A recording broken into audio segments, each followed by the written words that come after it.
L'idée en fait qui est derrière la présentation que je voulais faire, c'était de voir que la cybersécurité, c'est pas toujours un frein. Ça peut être vu aussi comme pas mal de bénéfices pour les systèmes industriels, et notamment les bénéfices financiers. On n'y pense pas, on se dit toujours la cybersécurité, ça a un coût. C'est un coût important, ce qui est vrai, mais il faut aussi voir que ça peut avoir des bénéfices.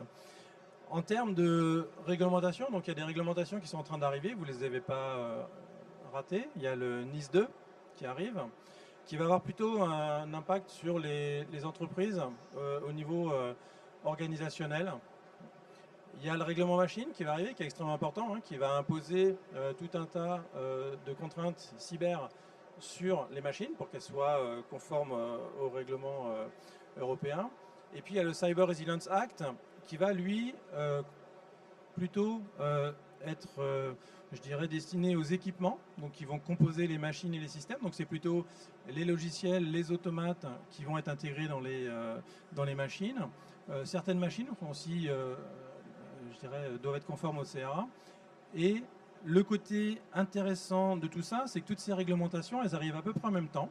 Et en fait, il va y avoir une espèce de mouvement vers le bas, c'est-à-dire que le Cyber Resilience Act va faire monter en maturité les équipements industriels, donc plutôt les couches basses, hein, les équipements. Le règlement machine va aller mettre un petit chapeau sur les machines et donc c'est sous ces équipements-là.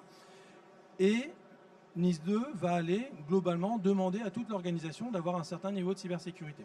Donc ces trois éléments réunis vont aller, je pense, dans une direction très commune et très positive pour la cybersécurité globalement des systèmes industriels. Alors, ce qui est important de voir, c'est que ces trois réglementations, donc elles arrivent à peu près en même temps. Hein, on est sur un créneau là sur 2026 pour les premières réglementations qui arrivent en septembre 2026 sur la partie vulnérabilité. 2027, bien entendu, avec l'arrivée assez forte sur tous les systèmes du CRA et du règlement machine. Donc en fait, ces trois réglementations sont convergentes dans leurs objectifs de renforcer le niveau cyber. Mais comment, je dirais, ce renforcement peut être positif pour les entreprises? Le premier point, ce qu'il faut voir, c'est qu'on est souvent relativement peu, je dirais, conscient des impacts d'une cyberattaque.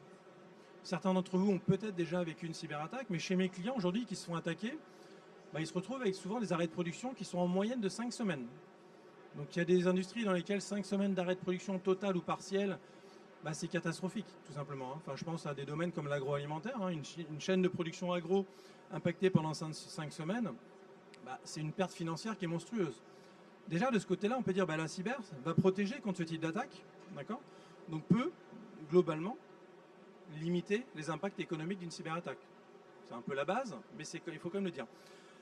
Le deuxième point, c'est que ces réglementations-là, globalement, elles sont aussi extrêmement importantes sur les primes d'assurance. Aujourd'hui, les primes d'assurance incluent de plus en plus des critères cyber. D'accord? Donc ça, aujourd'hui, c'est relativement léger en cyberindus. Si vous êtes équipé de certains logiciels de protection comme des EDR, si vous avez un SOC sur les systèmes industriels, la prime d'assurance, tout de suite, elle va être moins chère.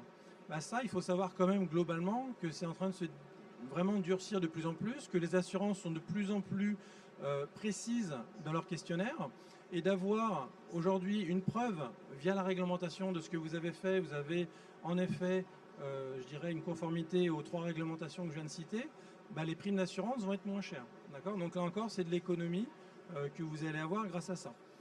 Alors le point qui est toujours un petit peu pris sous le format humoristique avec mes clients, mais qui est vraiment réel et c'est prouvé tous les jours, c'est qu'en fait la cybersécurité peut aussi apporter des améliorations opérationnelles. Alors ça paraît un peu loin, un peu tiré par les cheveux, mais globalement, en fait, ce qu'on s'aperçoit, c'est quand on fait de la cyber, en fait, on vient durcir les systèmes. On vient assurer de la résilience au système. En fait, en faisant des études de cyber, ce qu'on s'aperçoit souvent, c'est qu'on va creuser assez profondément les problématiques de production et on va potentiellement, grâce à la visibilité, parce que pour, entre guillemets, être en mesure de détecter des vulnérabilités sur les systèmes industriels, pour être en mesure d'avoir une cartographie complète des systèmes, on va aller outiller globalement les systèmes d'information industrielle, et grâce à ça, on va avoir une visibilité qu'on n'avait pas auparavant. Et en fait, moi je vais vous prendre 2 ou 3 exemples, mais il y a, chez nos clients par exemple, il y avait des systèmes informatiques qui avaient été plus ou moins bien configurés, sur lequel on avait des flux qui passaient d'une ligne de production à une autre. En fait, on s'est aperçu que c'était une mauvaise configuration des systèmes d'information industriels. Et en fait, globalement, on avait des mauvaises décisions qui étaient prises sur la production parce qu'on n'avait pas les bons flux. Bah là, en fait, quand on est en train de rechercher une cartographie précise des assets et des flux, bah on s'aperçoit qu'on a bien identifié ces flux-là, on les a corrigés, et mine de rien, bah on a fait une amélioration opérationnelle sur la ligne de production. Autre anecdote relativement humoristique, c'est là, je l'avais fait un peu sous forme de jeu avec un client. Et par exemple, il y a un client qui voulait un peu durcir l'authentification sur les machines. Parce qu'il va falloir aussi maintenant apporter un peu la preuve de qui fait quoi. Hein. Le règlement machine va l'imposer, de tracer les actions qui sont faites sur les machines. Donc là, on a mis en place de l'authentification sur la ligne de production. Donc, je vous passe ouais, mais ça va me coûter cher, ça va être compliqué, ça va être l'enfer, il va falloir que je mette un mot de passe. Non, on va le faire de manière logique sur un système industriel. Donc là, on a conçu un système avec le client. Et la petite blague que j'avais fait avec lui avant, c'est que je lui ai dit, bah, tu vois, la cybersécurité, ça va non seulement pas t'impacter ta productivité, mais ça va te l'améliorer. On s'était lancé un peu sous format de blague, mais mine de rien, on a réussi. On a réussi pourquoi? Parce que le système d'authentification qui était en place auparavant, qui était relativement, je dirais, ancien, c'était juste qu'il y avait sur la ligne de production le mode maintenance, entre guillemets, qui était géré juste par le chef d'équipe. Et il n'y a que lui qui connaissait le mot de passe. Et donc les opérateurs, en fait, globalement, bah, eux, ils n'avaient aucune authentification. Ils étaient tous avec un compte générique et personne n'était authentifié. Et bah, quand il y avait un arrêt de production et que le responsable de maintenance était en réunion pendant 1 heure, et bien pendant 1 heure, en fait, la machine ne redémarrait pas parce que personne n'avait le mot de passe qui permettrait de redémarrer. Et donc en fait, ce qui est assez rigolo, c'est qu'on a mis un système d'authentification alors relativement prévu hein, pour la production, donc c'est plutôt avec des badges. Badge plus code PIN pour le responsable. Mais globalement, chacun avait des droits. Et notamment le droit de redémarrer une ligne, en fait, on l'avait élargi. On ne l'avait pas laissé uniquement au responsable maintenance, dans certains cas, hein, quand le redémarrage était possible sans risque pour les opérateurs. Et bien mine de rien, en fait, à la fin du projet, le responsable de production est arrivé, il a dit bah, c'est vrai, finalement, ce qu'on s'était aperçu, c'est qu'une fois ou deux par mois, on avait du coup une ligne qui était à l'arrêt pendant 2 heures parce que j'étais en réunion et qu'il ne pouvait pas m'interrompre.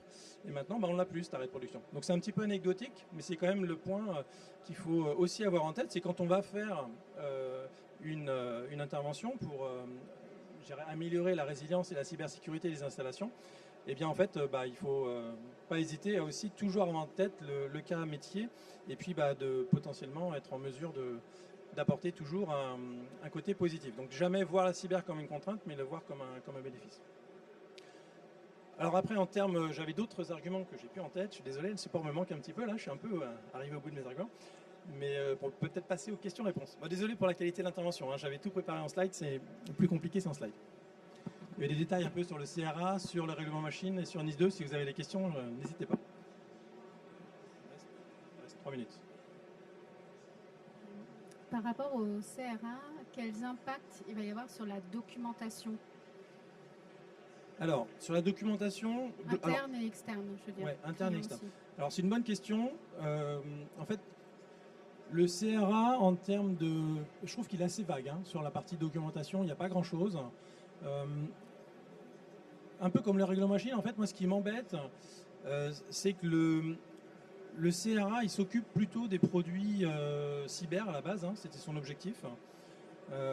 Donc, en termes de documentation, c'était beaucoup axé sur les accès utilisateurs, finalement. Comment on va utiliser le produit cyber. Je pense que, entre guillemets, je ne sais pas comment la partie, par exemple, sur la partie documentation d'un automate. Aujourd'hui, les documentations automates sont déjà relativement...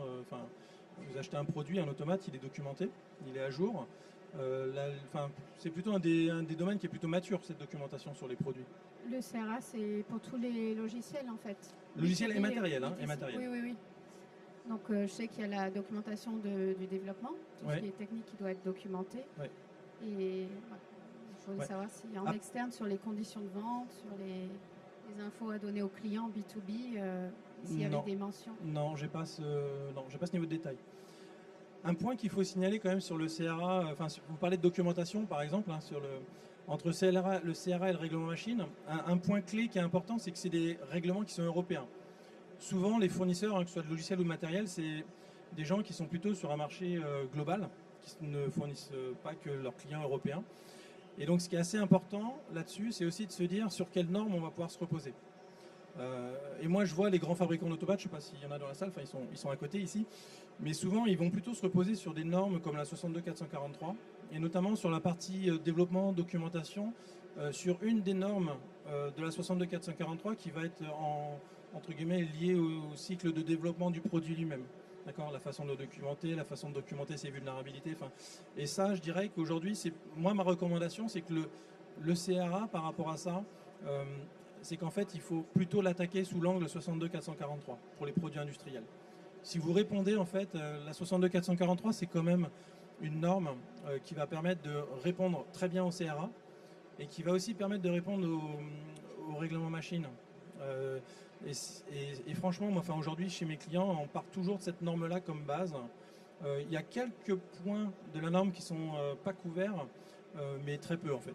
Mais donc globalement, moi je conseillerais d'aller plutôt vers la 62443. Alors c'est la -4-1 pour la partie processus de développement, mais je dirais qu'aujourd'hui, elle est respectée par à peu près tous les fabricants d'équipements industriels. Je pense qu'ils sont à peu près les grands fournisseurs d'automatisme, en tout cas le sont tous. Donc je ne vois pas d'impact du CRA sur ces aspects-là. Parfait. Est-ce qu'il y a d'autres questions? On a encore quelques minutes.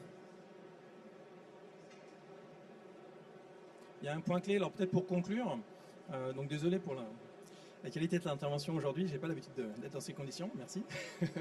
Il y a un point clé quand même qu'il faut conclure, c'est sur la partie gestion des vulnérabilités.